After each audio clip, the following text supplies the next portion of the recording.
If you're wanting to start building your own Apple smart home, one of the first things that you will need is an Apple Home Hub. In this video, I'll explain everything that you need to know about what a Home Hub is, what it does for your smart home, then look at the different types of Apple Home Hubs to see which one that you should buy, along with common issues that you may experience with using a Home Hub and how to fix them. My name is Adam, and let's begin. So what is a Home Hub? A Home Hub is either an Apple TV or a HomePod that connects to the internet and allows you to control your smart home devices remotely for automations to run and the ability to share your home with somebody. Let's break down the three biggest benefits that you get with a Home Hub, starting with remote access.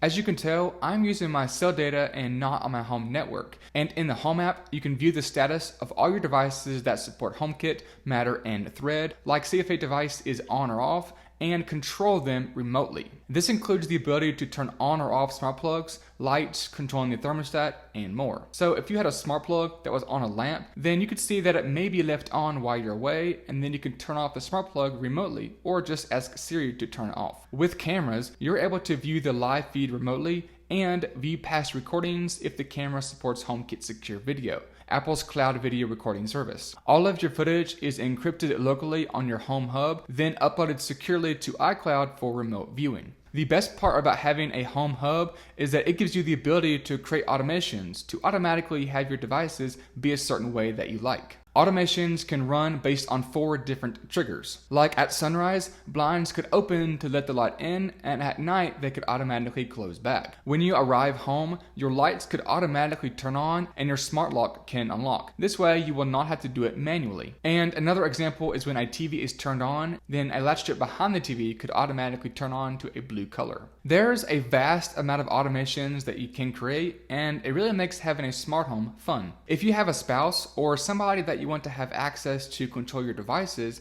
then you're able to share your home with somebody. I share my smart home with my wife, so she's able to control the devices in our smart home with her phone or voice using Siri. Unfortunately, there are very few limitations when it comes to sharing your devices. You cannot pick and choose what devices you want or don't want other people to control.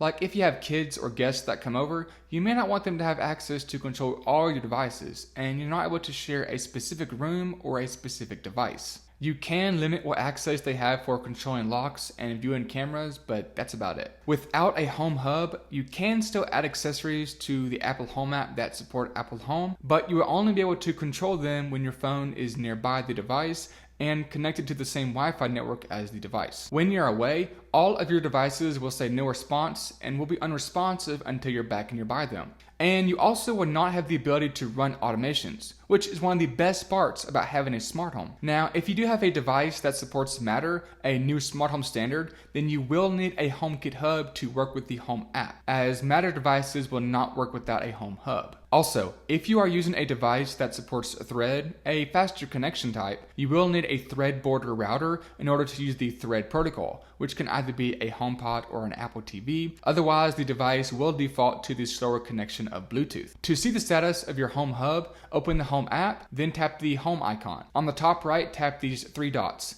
then Home Settings, and then scroll down to Home Hubs and Bridges. There's a couple of important things that I want to mention here. At the top is the Home Hubs, which are hubs from Apple, either an Apple TV or HomePods, and you can see the status of them. It will say either connected, which means that it's online and will be used for a remote connection if you're away from home. Standby means that it is going to be a backup Home Hub in case the main one gets disconnected, then it will automatically switch to another hub. And then there's not responding, which is where the hub is offline or unplugged. If your Home Hub goes offline, then you're not going to be able to control devices remotely or for automations to run. The good news is that there's no limit to how many Home Hubs that you can have. So you can have a bunch of Apple TVs and a bunch of HomePods, and it will not cause any reliability or connection issues. In fact, with multiple Home Hubs, it can actually increase the connection range for devices that connect over Bluetooth or with Thread. The bad news is that you're not able to choose which device is your Home Hub. The Home app will automatically choose it for for you. And to be honest, nobody really knows how or why the Home app automatically chooses a certain device over another to be your main hub. And you cannot choose which order that your hubs appear in. It would make sense for the Home app to choose the one that is closest to the router and has the best connection, but that is not the case. If you have an Apple TV that has a hardwired connection to your router like I do, then the Home app may still choose a HomePod as the hub that is wirelessly connected to the internet. A wired device is always going to be more reliable than a wireless device, so it does not make any sense that you cannot choose the more reliable hub. Down here is bridges. These are from third-party companies that bridge devices into the Home app. And here I have bridges from Aqara, Lutron, and Philips Hue. And if you tap on one, then you can see all the accessories that are connected to that specific bridge. An Apple Home hub is different than a third-party hub like the Philips Hue bridge. Let me explain. A first-party Apple Home hub allows you to remotely control the devices that are within the Apple Home app. A third-party hub, like the Philips Hue hub, allows Philips Hue devices, like their smart bulbs and light strips,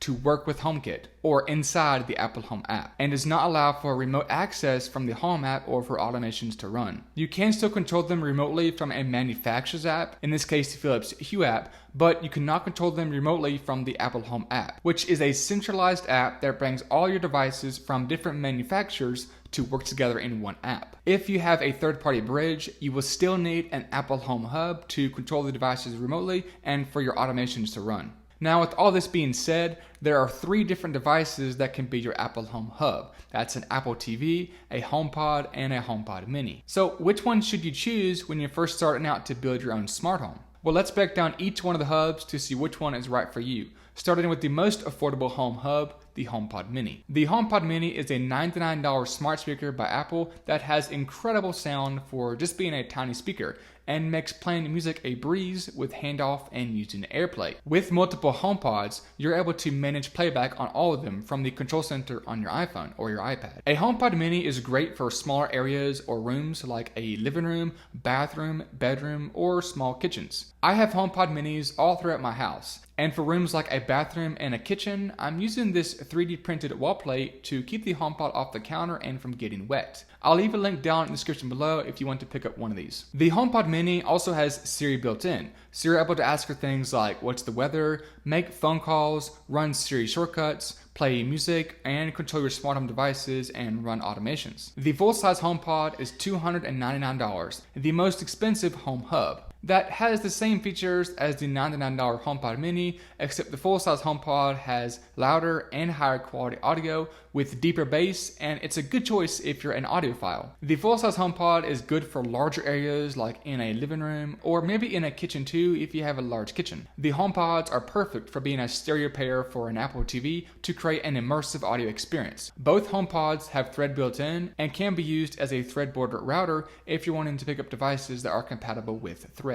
When you first set up a HomePod mini or a HomePod in the Apple Home app with the same Apple ID as HomeKit, the HomePods will automatically become home hubs, so you will not have to do any extra setup. The last home hub is the Apple TV, a streaming device by Apple that allows you to stream content from apps like Netflix, Prime Video, Disney Plus, and more. The 3rd generation Apple TV starts at $129 for the 64 gigs Wi-Fi only, and goes up to $149 for the 128 gig model that has Wi-Fi, Ethernet, and is a Thread-border router for Thread-enabled devices. You can often find the previous generation of the Apple TV online that has Wi-Fi, Ethernet, and a Thread radio built in for a cheaper cost if you don't need the latest model. Some of my favorite features of the Apple TV are having playback controls right on my iPhone lock screen, making it easy to control the playback and the volume of the TV. I also really like the ability to control my Apple TV with just my HomePod. The Apple TV 4th gen or later can be your home hub and will automatically become a home hub when you add it to HomeKit. And you can choose which room it's in by going to the settings on the Apple TV,